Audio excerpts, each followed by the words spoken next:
What is the most astonishing thing you've witnessed someone do on a plane?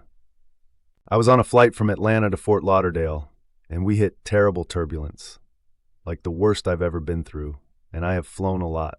Someone had a pet cat sat behind me that started screaming and wouldn't stop.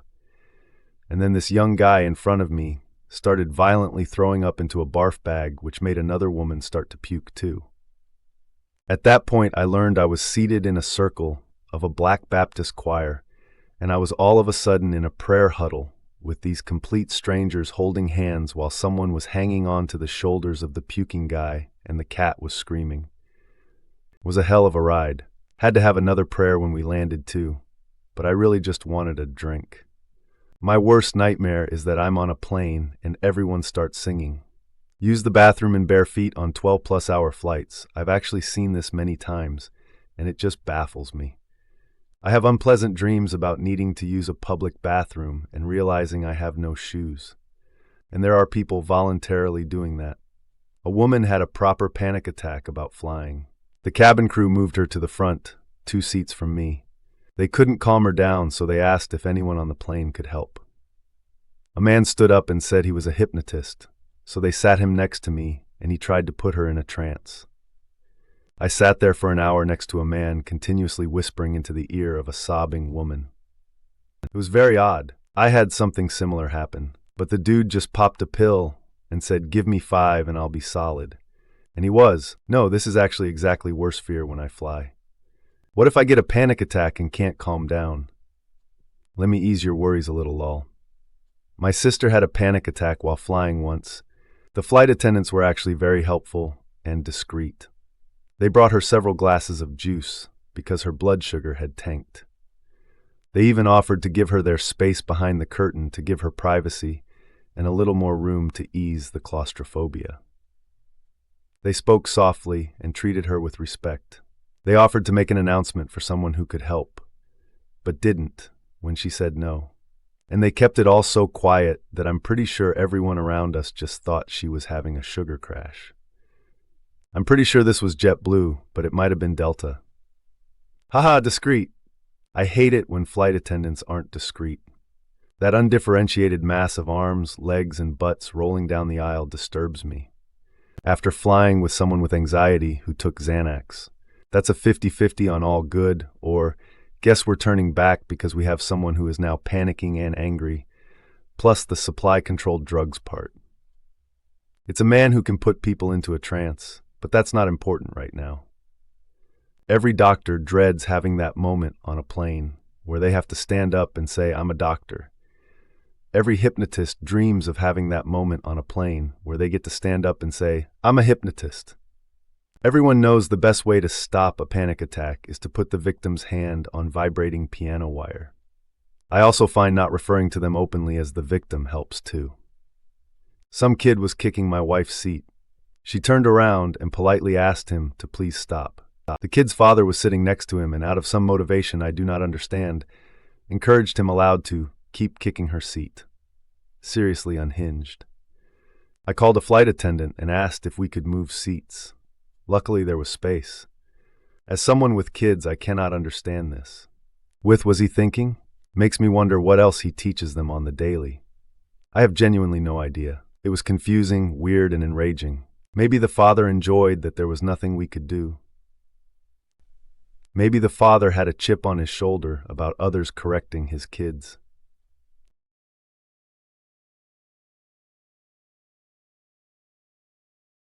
Easy fix is to correct them yourself.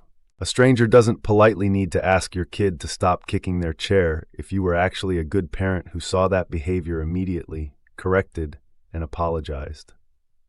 About 30 years ago, I was flying to CES in Las Vegas, dressed in a business suit. An older biker-looking guy sitting behind me kept whacking the back of my seat with his cane. I politely asked him to stop, but he wouldn't. Rather than turn around and give him a smack myself, I told the flight attendant. She watched him do it again, shook her head, and promptly moved me up to first class. Best upgrade I ever got. Joke's on him. That dad will be cleaning up his kid's mess for the rest of his life and wondering where it all went wrong.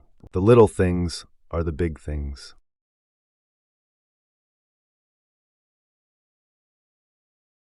Usually he'll call for his dad, even as an adult, when someone tells him to turn the music down or not to park his car in the schoolyard.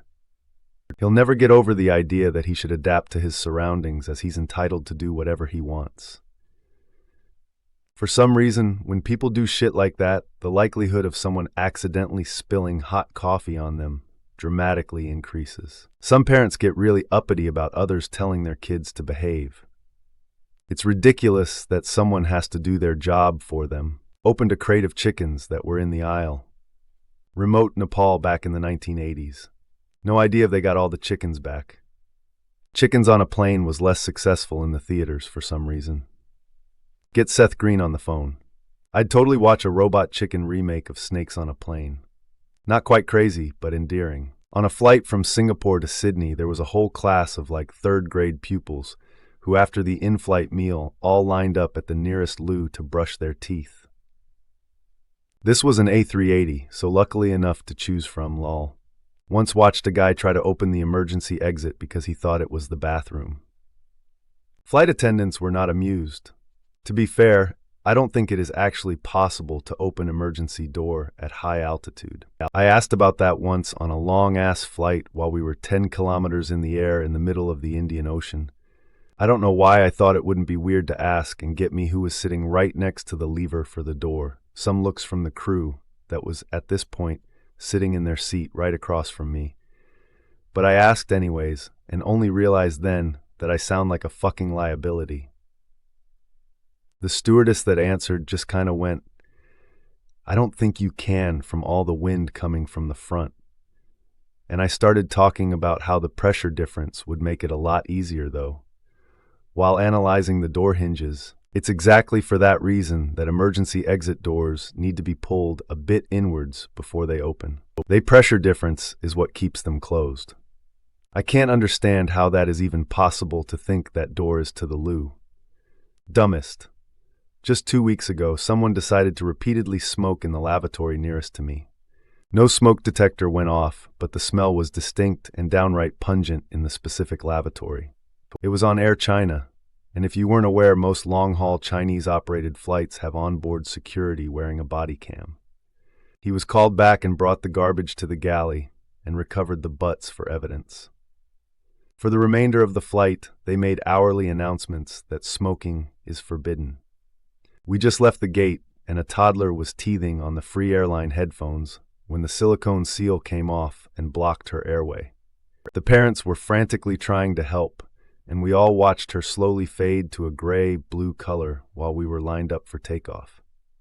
The pilot expedited back to the nearest gate, and a doctor a few rows away held her upside down by her feet and started beating her with his wrist between her shoulder blades. They got her and her parents off the plane, and the pilot informed us shortly before takeoff that she was responsive again. It all happened so quickly, but it felt like a lifetime. I can't express how professional the flight attendants, pilots, and the doctor on board handled the situation. I can't forget the mother sobbing, the color the girl turned, how limp the girl was, and how useless I felt in that moment. Part of me felt the pilot just lied to us to take the edge off, but I searched the local news and there was no story, so I imagine she did make a recovery. 5 stars to Turkish Airlines. Edited a couple words. My operator trains us yearly on choking relief for children/infants, and we practice GAT on the training doll. I never ever want to do that in real life. Do you know where parents can take training like that in the US? Maybe call and ask my local firehouse about it.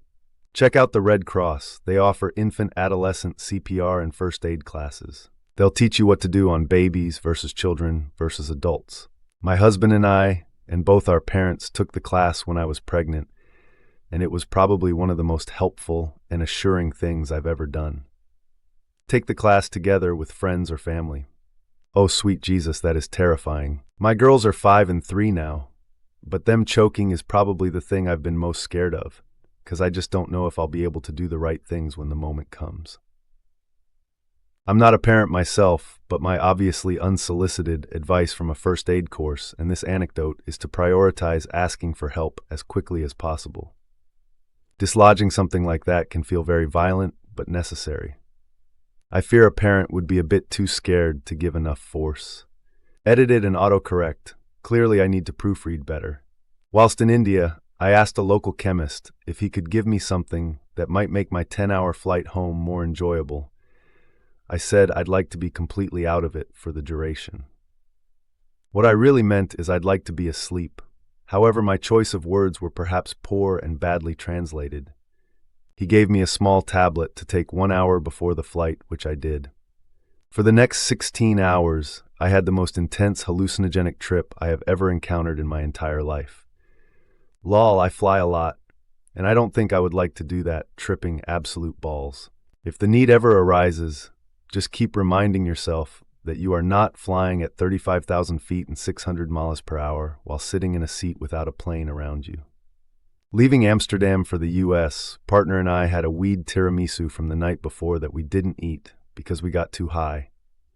Packing up for the plane, we were like, waste not, want not. Proceed to get obliteratedly high for the flight. I couldn't sleep, would doze for a second, thinking I slept for hours to only realize it was 1 minute. Was acutely aware of time and how slow it moved for the entire 8-hour plane ride. Would not recommend. That time shit is the most annoying thing about getting too high, lol. Local chemist. The story is a lot funnier for those who use chemist only to refer to chemistry scientists and not to pharmacists. It's like you went to Walter White and asked for some chemical. I once had people sitting to my left and to my right who were not using my armrests when I had the middle seat. That was a crazy new experience. Same, but I was on edibles and have super wide shoulders. The second either tried to adjust, I took the back half of the armrest. Oddly, the old man on my right with a super hairy arm just put it against mine in a pushing motion. I left mine there, and we continued to attempt to push each other's arm off the rest for the remainder of the flight without ever making a sound or eye contact. I was not going to budge. It was one of the most awkward experiences of my entire life. I feel uncomfortable just remembering it. This contest started on one flight, but I turned to the guy and said, "So we gonna do this all flight?" There was compromise after that. A person sits down, falls asleep before we even taxi out, and sleeps without any movement for whole 11.5 flight. And even then has to be woken up by the staff once the plane lands. It was this small Japanese lady in front row of economy class. I managed to sleep 12 hours of a 14-hour flight once. The elation I felt when I woke up and saw we were only 2 hours from home was indescribable.